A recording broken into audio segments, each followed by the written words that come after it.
Salut tout le monde, j'espère que vous allez bien. Dans la capsule d'aujourd'hui, j'avais envie de vous parler de comment je fais pour créer mon propre matériel pédagogique pour ma classe ou pour mes élèves. Bon, c'est sûr que je suis pas la meilleure, puis je suis pas la prof qui en fait le plus. Il y a des enseignants qui sont beaucoup plus expérimentés que moi, qui partagent vraiment beaucoup plus de documents sur leurs réseaux sociaux. Mais je pense que ce que je vais vous expliquer aujourd'hui, ça peut vous aider grandement si jamais vous avez envie de vous lancer dans la création de matériel pour votre classe.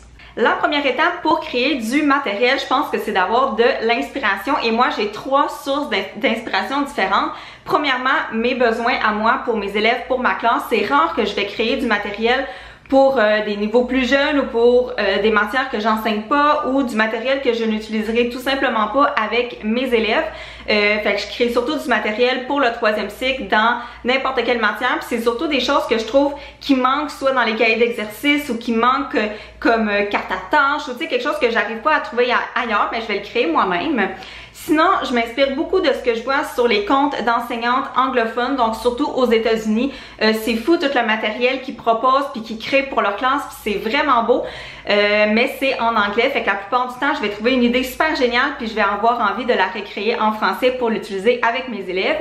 Et sinon, je m'inspire vraiment beaucoup de la littérature jeunesse. Vous savez que je reçois beaucoup de livres à la maison pour en parler à cause de ma chaîne YouTube, mais aussi parce que j'écris pour le blog de littérature jeunesse, les petits maudits. Puis moi, ben c'est comme une déformation professionnelle si on veut, parce que chaque fois que je vais lire un livre, je vais avoir des idées de comment l'exploiter en classe, des idées d'activités que je pourrais faire à partir de l'histoire ou bien juste créer plein de questions pour créer des questionnaires. En fait, je le fais avec une de mes élèves que je vois durant l'été, puis je lis des livres, puis j'y crée des questionnaires. Comme ça l'aide à réfléchir sur sa lecture pendant qu'elle lit. Fait que ça serait mes trois sources d'inspiration.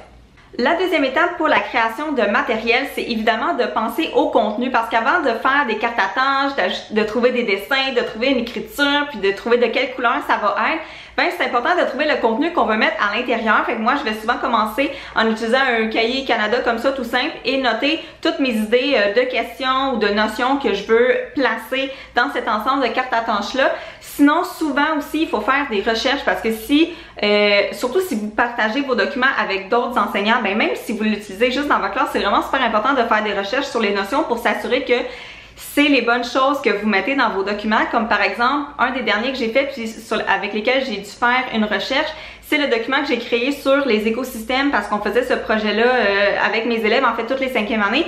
Puis je voulais créer un document où il y avait des notions puis où il y avait des questions à répondre. Puis tu sais, je suis pas une experte des écosystèmes, fait qu'il a fallu que j'aille faire quelques recherches. Souvent, j'utilise le site de AlloProf, des sites fiables là, comme ça, là. Puis j'écris toutes les notions que je veux voir, puis je recherche si je suis pas certaine de ce que ça veut dire, puis de comment ça fonctionne. Fait que c'est important de s'assurer que le contenu qu'on va mettre dans nos documents est pertinent et véridique. La dernière étape pour faire la création de matériel, c'est évidemment la création elle-même, et moi j'utilise toujours PowerPoint. Quand j'ai commencé puis je savais pas trop comment ça fonctionnait, j'utilisais beaucoup Word, mais Word il est vraiment pas user-friendly comme on dit en bon français. Dans PowerPoint il y a plein de guides. Est-ce qu'on veut mettre notre texte centré? Est-ce qu'on veut le mettre aligné avec tous les autres éléments de notre page? Est-ce qu'on est vraiment au centre? On peut découper notre page en 4, en 6, en 8. Bref, on peut faire beaucoup plus de choses avec PowerPoint qu'avec Word. C'est sûr que si vous voulez juste créer un questionnaire de lecture, ça peut aller, mais sinon si vous voulez faire des cartes à tâches ou des documents avec plein d'images puis tout ça, ben ça va être plus facile avec PowerPoint. Sinon, j'aime ça toujours utiliser des écritures différentes que celles qui sont proposées déjà dans PowerPoint ou dans Word. Fait que je vais souvent utiliser le site dafont.com. Je sais pas si je le prononce comme il faut. Bref, je vais mettre toutes les ressources dans la barre d'infos. Puis c'est là que je vais aller chercher mes écritures spéciales. Comme souvent quand je fais des documents pour Noël, ben je vais vouloir avoir une écriture de Noël ou d'Halloween ou bon, peu importe. Je veux utiliser une belle écriture qui ressort.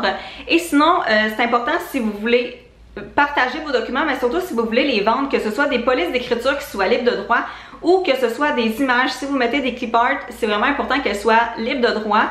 Si vous les achetez ou si vous les prenez gratuitement, ben c'est important que ce soit indiqué que vous avez le droit de vendre votre document qui comporte ces écritures-là ou ces dessins-là. Je vous mettrai dans la barre d'infos tous les sites que j'utilise. Moi, j'essaie de les prendre gratuitement. Pour terminer la capsule, j'avais envie de vous partager quelques trucs et astuces quand on commence dans la création de matériel. Donc, la première chose que je vous conseille, c'est de faire deux versions de vos documents, soit un en couleur super beau, super attrayant et un en noir et blanc.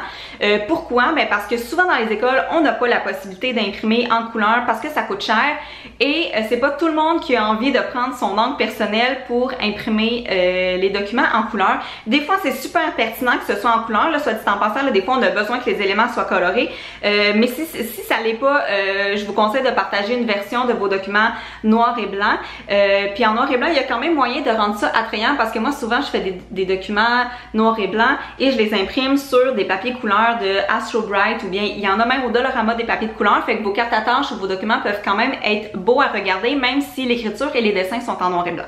Aussi, si vous faites des questionnaires ou que vous partagez des activités où il y a des questions, où il y a des choses à écrire par les élèves, je vous conseille vraiment beaucoup d'inclure le corrigé dans votre document parce que ça fait toujours plaisir quand on n'a pas besoin nécessairement d'y réfléchir puis que le prof n'a pas besoin de faire le corrigé soi-même. Tu sais, nous, on le fait le document, on connaît les réponses, fait que pourquoi pas prendre quelques minutes de plus pour créer le corrigé pour les autres profs qui vont utiliser notre document. Un autre conseil que j'ai à vous donner et que j'ai reçu de la part d'une autre enseignante qui crée des documents, c'est de toujours faire une page couverture. Si vous avez envie de le partager avec d'autres profs sur une boutique comme Teachers Pay Teachers par exemple, mais si c'est juste pour vous, c'est sûr que c'est pas nécessaire, même chose pour le corriger là. Mais si vous voulez partager vos documents, moi je mets tout le temps une page couverture avec le titre.